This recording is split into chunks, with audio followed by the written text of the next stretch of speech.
Non, nous ne faisons pas de la démocratie au Bénin. Non, aucun peuple ne fait de la démocratie. Sans langue de bois, ils ont participé au débat public organisé ce jeudi par l'Institut des artisans de justice et de paix. Promotion d'une démocratie au service du développement humain, une question des droits de l'homme. C'est le thème qui a orienté les échanges axés particulièrement sur les notions telles que la démocratie, le développement humain et les droits de l'homme. Nous ne pouvons jamais prendre la référence là-bas, la manière dont le droit à la liberté ou à la libre circulation dans le cadre référencé ailleurs, on ne peut pas l'importer et le mettre ici et dire que tant qu'on n'a pas fait ça ici, on n'est pas en train de respecter le droit. La France a-t-elle posé la question de savoir si l'homosexualité est conforme à nos valeurs à nous? Les autres pays qui en ont fait un droit humain. D'accord. Et on nous dit, si vous ne faites pas ça, vous n'aurez pas les aides qu'il faut, vous n'aurez pas droit au financement international, etc., etc. C'est ça les problèmes. Prenons ce que nous étions avant, prenons ce que les autres font, mettons ensemble, tirons l'essentiel qu'on peut tirer pour rester nous-mêmes et en prendre la valeur, ouvrons-nous sur le monde. Comme ça, nous aurons la question des droits de l'homme, la question des droits humains, mais avec un contenu concret qui soit notre, qui nous porte. En mode de gouvernance, je crois que le Bénin est un pays difficile à gouverner. La mesquinerie, la malhonnêteté, la méchanceté. Donc, quand un paysan vient au pouvoir, je crois qu'il a cette priorité et la priorité de ce gouvernement actuel, c'est sa notion de développement, c'est de faire en sorte qu'il y ait beaucoup d'industries, que les infrastructures, vous allez dire peut-être que c'est parce que c'est un homme d'affaires, mais ça compte aussi. Les droits de l'homme sont inaliénables.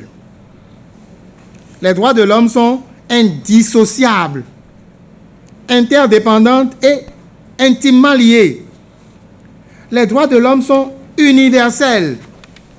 Le Bénin a signé un certain nombre de conventions, de protocoles et autres traités sur la défense des droits humains et que ces droits humains-là, si le pays ne les respecte pas, le Bénin a 3 possibilités de recourir pour qu'on puisse faire le débat au niveau judiciaire sur les droits humains.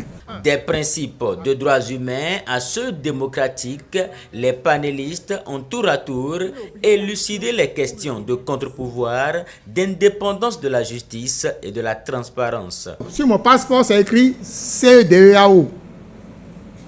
Mais on m'interdit d'aller devant la cour de justice de la CEDEAO pour me plaindre quand je me rends compte qu'au niveau du Bénin, mes droits sont bafoués. La décision a été prise sur la base de quelqu'un qui a saisi la cour. Il a saisi la cour le 23 mars 2020.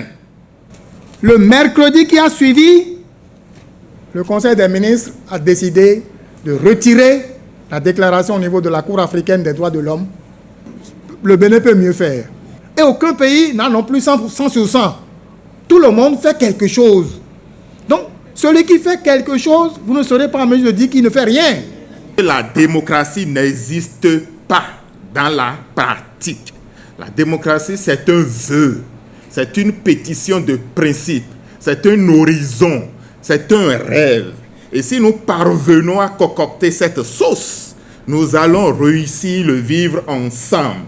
Personne ne dira qu'il est mauvais que l'homme soit libre. Et on vient de me dire que moi, je ne peux pas dire ce que je pense réellement de ce qui se passe au Niger. Si je dis ça, je suis en train de faire de l'apologie de coup d'État. C'est vrai, donc je ne ferai pas ça.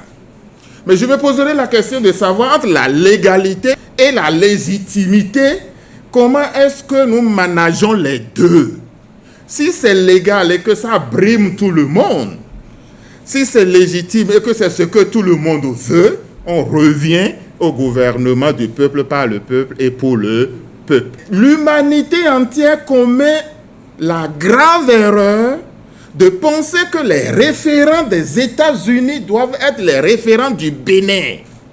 Et à partir de ce moment, nous dévions complètement. Parce que eux, ils viennent nous dire, mais ce que vous faites là, c'est pas la démocratie. Puisque chez nous, on ne fait pas comme ça. Mais nous, on n'a pas suivi le même processus qu'eux. Donc, oui, valeur universelle, mais il n'y a pas de prêt-à-porter démocratique. La démocratie n'est pas le moteur du développement. Je dirais même presque le développement assure la démocratie. Il faut donner l'autorité à l'État ou aux forces qui doivent faire ce qu'ils doivent faire pour qu'arriver à un niveau, on se dise, bon, maintenant, la justice peut être indépendante et jouer son rôle. Maintenant, les droits humains peuvent être connus et su de tout le monde parce qu'on a eu le temps d'éduquer tout le monde à la base et de lui dire ce que c'est que les droits humains. Nous devons construire notre propre démocratie, tout en regardant un peu ce qui se passe là-bas, en prenant ce qui est bien et nous correspond et en l'adaptant, en l'ajustant. Mais ce n'est pas ce sentiment que nous ajustons. Le peuple ne sait pas ce que c'est que la démocratie. Le Bénin applique la démocratie, mais il y a des insuffisances. Notamment la question qui nous réunit aujourd'hui, c'est la question des droits humains. Est-ce qu'une démocratie peut faire la promotion des droits humains? Moi, je dis oui, mais donc c'est mon développement. Afrique, quand vous voyez nos comportements, le respect des autres, le droit que les aînés ont sur les plus jeunes, nous avons des réalités culturelles. Et moi, plaquer ce qui vient de l'Occident directement, vraiment, je ne suis pas d'avis. Il faut concevoir une démocratie à l'africaine en tenant compte de nos cultures. Un droit n'est droit que lorsqu'il s'applique à un sujet, estime le socio-anthropologue qui a invité les uns et les autres à mettre l'homme et son contexte culturel au cœur des droits humains, de la démocratie et du développement. Des différentes interventions, il est à retenir que la première ressource de tout développement reste et demeure l'homme.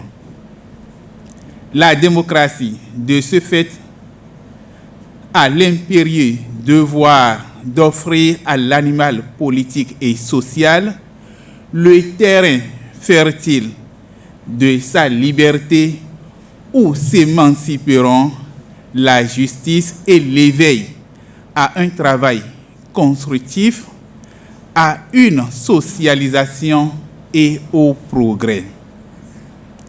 Retrouver ainsi les bases fondamentales de la démocratie la dédouanerait de tout soupçon qui parfois la met à mal dans un contexte africain un peu tendu où l'homme affamé, non instruit, assoiffé de justice dans toutes ses formes, épris du mieux-être, etc., s'éveille à prendre son destin en main par des méthodes non recommandables de la violence de tout genre. Gouvernants et gouvernés, dans une franche collaboration, feront advenir un climat d'élaboration d'une politique publique holistique de développement pour le bien de tous, axé sur la conception correcte de la personne humaine au service de laquelle la démocratie se veut être. Cet exercice de réflexion publique participe à l'édification du peuple pour une nation de paix. Autour de la même thématique, rendez-vous est pris le 17 septembre avec les cercles de réflexion présidés par des éminents universitaires. recevez. Et chaque fois que vous lirez, vous allez vous souvenir de ce soir.